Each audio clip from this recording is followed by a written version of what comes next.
I'm missing my co-host here. Shaheen, it's time to do this video. No! Can you say it with me? Go, Pack, go. That's a great way to start it.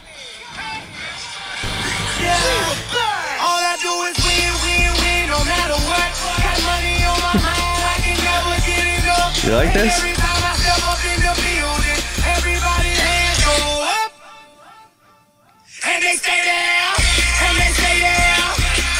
Go, Pack, go.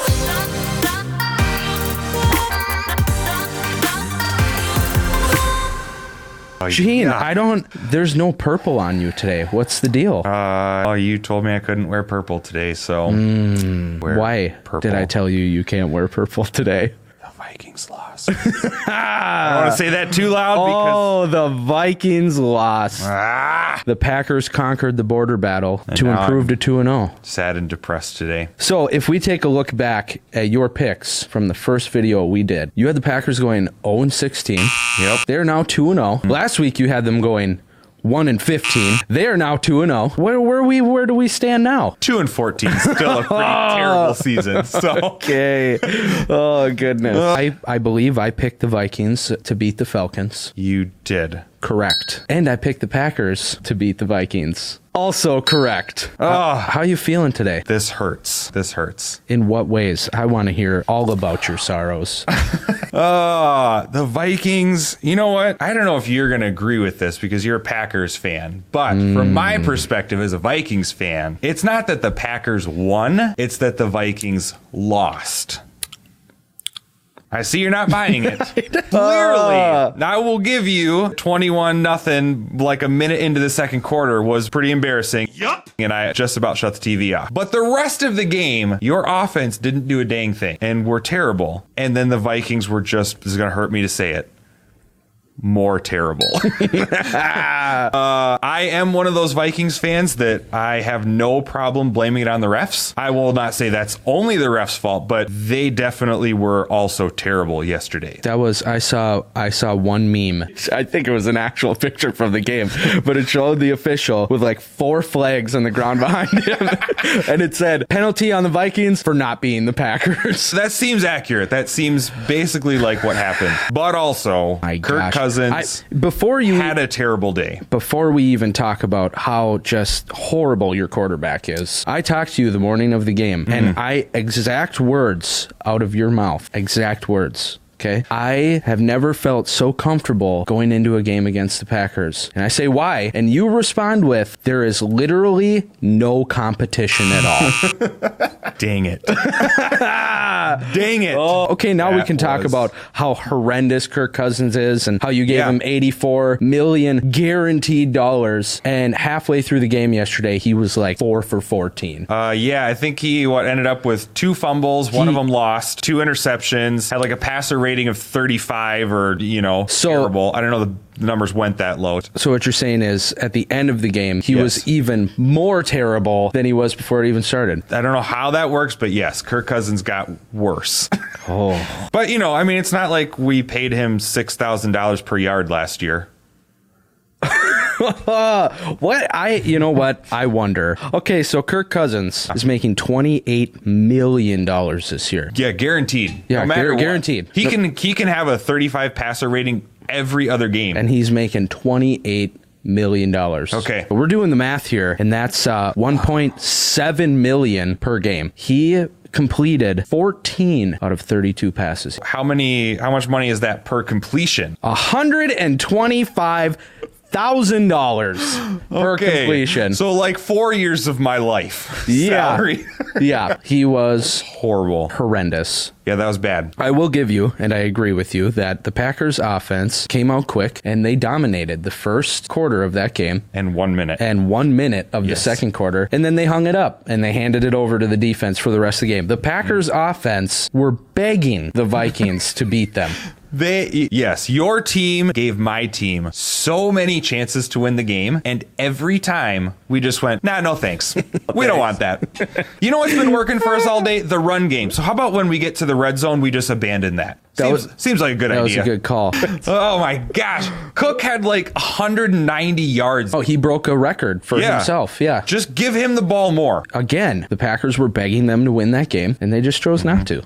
Well, the refs certainly didn't help the cause, because I'm not sure that Dalvin Cook just taking a step into the end zone is offensive pass interference.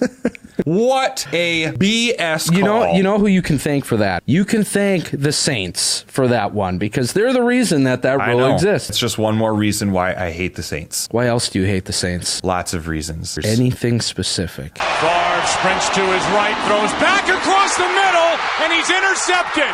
I hope Sean Payton sees this, and I hope you know that there is no Christian love in here for you.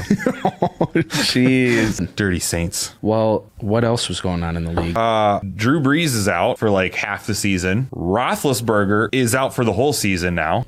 We need to talk about the Dolphins again. Oh my gosh, they've had over 100 points scored on them in 2 games. They are almost more terrible than Kirk Cousins. Not funny. They are. I don't know why they showed up yesterday. I should rephrase that. They didn't show up yesterday. Yeah, that's true. I'm not sure why there were people in Dolphins uniforms on the field yesterday. I'm just here so I won't get fined. I mean, everybody knew it going into the game that this was going to be just an annihilation. It was embarrassing. They should not play another game all season. I think they will go 0-16. Oh, yeah. They're terrible. They're horrible. We trashed the Lions to begin with, but the Dolphins remain the dumpster fire of the NFL. I mean, the Patriots, they were playing the Patriots, who are on the stairway to 7. Yeah, unfortunately. They're winning the Super Bowl again. Antonio Brown caught a touchdown pass. And it looked great, and it was an amazing catch. And I don't see how they wouldn't start the season at least 8-0. They have a trash division, first of all. They're going to win that division until Belichick dies. It's going to happen. Stairway to 7. Winning the Super Bowl again, the New England Patriots. Tom Brady's going to get a 7th Super Bowl ring. Kirk Cousins will continue to have 0. The whole Vikings organization will continue to have. So I need to ask. I feel like I still want to say this is the year. That's what I was going to ask. But I got to tell you, and you know what I'm going to say. When Dan Bailey lined up for that first kick and missed, instantly in my heart, I just went, this is another year. This is another year. Another the year. Another year. So we need to wrap around full circle back to this game again. I honestly, I don't care what else is going on in the league. Border battle 118 goes to the Packers. And I was getting text messages, group messages, all right, from a lot of Vikings fans. We're in Minnesota, so I know a lot of Vikings fans. And this is what we talked about. The first video was, when does that idea of this is the year die? Okay, first game, second game. I think it was quickly dying into that first quarter of that game, because that group thread was, well, on to next year. This year's over. It's the kicking. It's the special teams. When he missed that kick, our collective hearts as a state went, No, God! Please, no! No! Not again. Yep. It was just text after text. Get Kirk out of here. Yep. We can't make a field goal. We're done. This year's over. We're terrible. Okay, but this is where I don't understand. I could not live on the roller coaster that is being a Minnesota Vikings fan, because after that, quarters 2 through 4, then it was, we're back, baby. Here we go. Yeah. We're only beginning. This is only the start. Here we go. And then you finish 21-16, and it's another, I hate the Vikings, and maybe this isn't the year. Maybe we won't do good this year, and we'll draft a quarterback in the first round next year. That's another thing I was thinking about on my drive in this morning, and this is going to bother you a lot. Oh, boy. In the time that I have been consciously alive to enjoy football as much as I do, I have watched 2 quarterbacks play for my team. That's it. I can only think in the years that I have been at an age where I can enjoy football, it has been Brett Favre and Aaron Rodgers. Should we go over your list? 2 first ballot Hall of Famers, deservedly so. Incredible generational quarterbacks. But from my perspective, you had 2 of the greatest quarterbacks, and you only come away with 1 ring apiece? Sure, we haven't had any rings because we've had the likes of Joe Webb and Christian Ponder and whoever that one-hit wonder from the Bucs was that one year, whose first throw went 50 rows into the stands. We have not had a generational quarterback. You had Case Keenum. And then we got rid of him. And you got rid of him because he didn't, win you the NFC Championship game? We will celebrate you and buy your jerseys in droves 6 days earlier. Yep. And watch you lead the chant. And then, get out. Okay, yeah, upcoming week, you have the Raiders at what, home? At They're home. in Minneapolis. Yep. That's a win. Who do they have on their team now? I don't know. They got nobody. I think it's a rookie wide receiver that is quickly showing them that they don't need Antonio Brown. We'll stop him. You'll stop him just like Rhodes stopped Devontae Adams. Yep, you have Oakland. We got Denver. Packers are going 3-0. Vikings will be 2-1. Yeah, I picked them to lose to the Bears the week after that. I said you would start the season 4 weeks in 2-2. Yep. I'm right on track. I am right on track. Oh boy, it's going to be a long season. Before we close here, let's try this again. Yep, deep breath. Go, Pack, go. Can't do it. Go, Pack, go. Go away. And every time I step up in